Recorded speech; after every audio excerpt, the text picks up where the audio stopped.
Tonight, the major Supreme Court decision on presidential immunity, a historic and landmark ruling that will be felt for decades, impacting the trials of Donald Trump and the future of the presidency. The 6-3 decision by a court divided along ideological lines. The justices ruling former presidents are shielded from prosecution for some acts, but not all, greatly expanding the power of the president, ordering a lower court to determine the future of the federal election interference case against former President Trump, but making it all but certain Trump will not face trial before Election Day. Special counsel Jack Smith not commenting. His office and the Department of Justice now said to be reviewing their options. Trump claiming victory, calling the ruling a big win for our Constitution and democracy. The court's 3 liberal justices saying the decision was deeply wrong and effectively makes the president into a king above the law. Terry Moran from the Supreme Court and Pierre Thomas standing by. Also tonight, President Biden under pressure days after his widely criticized debate performance. What we're learning about discussions behind the scenes. Hurricane Beryl tears through the Caribbean, the earliest ever Atlantic Category 4 storm on record, now heading for landfall in already hard-hit eastern Mexico. The new images from inside the hurricane, Ginger Z timing it out. As millions take to the air during this 4th of July holiday, dozens are injured over the ocean in the latest incident of severe air turbulence. A passenger apparently getting stuck in the ceiling of the aircraft, others coming to his aid. The jury returns in the Karen Reed trial, but without a verdict. What's next in the case of the woman accused of killing her police officer boyfriend? And America Strong tonight, the father-daughter duo making it a family affair inside the cockpit. From ABC News World Headquarters in New York, this is World News Tonight with David Muir.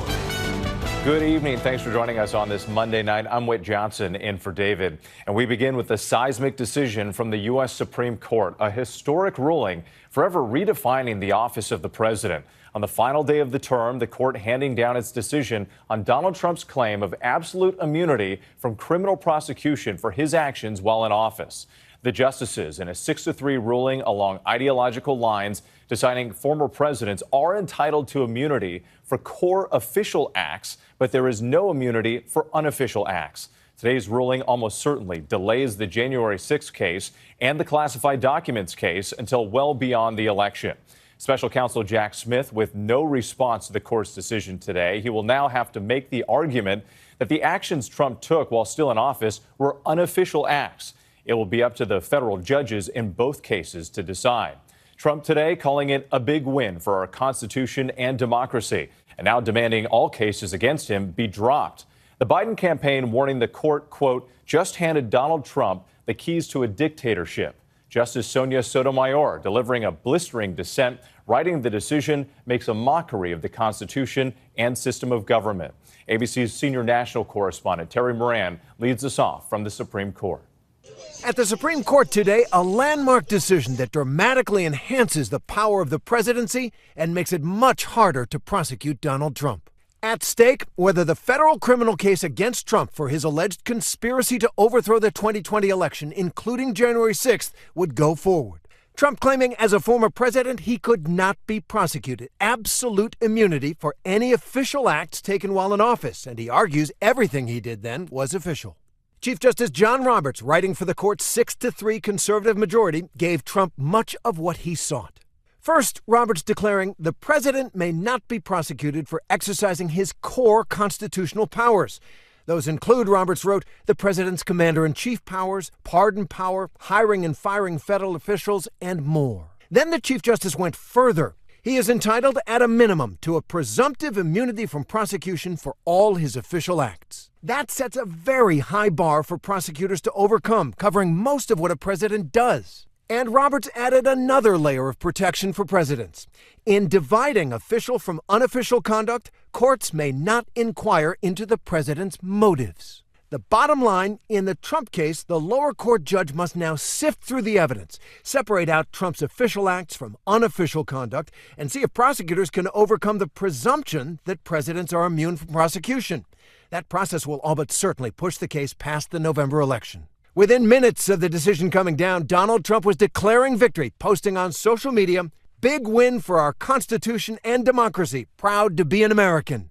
Much of the Chief Justice's ruling essentially echoed what Trump has been saying on the campaign trail. I feel that as a president, you have to have immunity. Very simple. The court's three liberals seemed stunned and outraged. Justice Sonia Sotomayor, in an impassioned dissent, declaring, today's decision reshapes the institution of the presidency, puts the president above the law.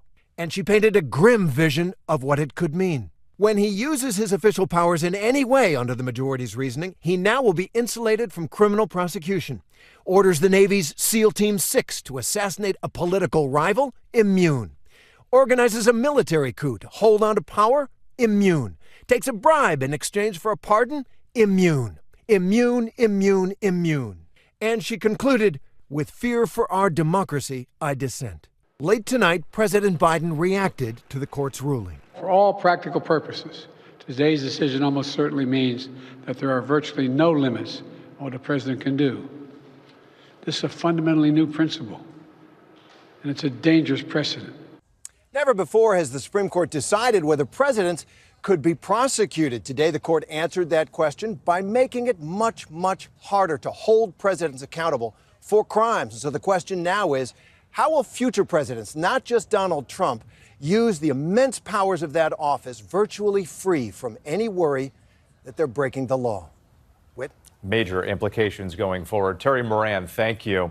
And following the Supreme Court ruling, the DOJ and special counsel Jack Smith must now determine what charges against Donald Trump may be considered official acts and which ones aren't.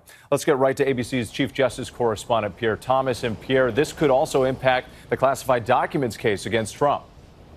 Indeed, with the fact that we did not get a statement from the AG or special counsel today speaks volumes. Not a single word. It tells you that DOJ officials feel the need to study the implications of this ruling. One of the things we need to look for is whether the judge in the January 6th case, after reading the Supreme Court's decision, concludes that the prosecution needs to be much more narrowly defined. And in the special counsel's documents case, there's little doubt that Trump's attorneys will now argue that when he took those classified documents, it was an official act. But a number of those charges in the documents case deal with what Trump did after he left office, including allegedly trying to keep the documents from the FBI. So the impact of today's ruling on that case is yet unclear, Whit. Pierre Thomas for us. Thank you. We move on now to President Biden returning to the White House tonight for the first time since last week's contentious debate against Donald Trump. The president and his team trying to ease concerns and control the damage following his poor performance, defiantly dismissing calls from some Democrats urging him to step aside. Here's ABC's senior White House correspondent, Selena Wang.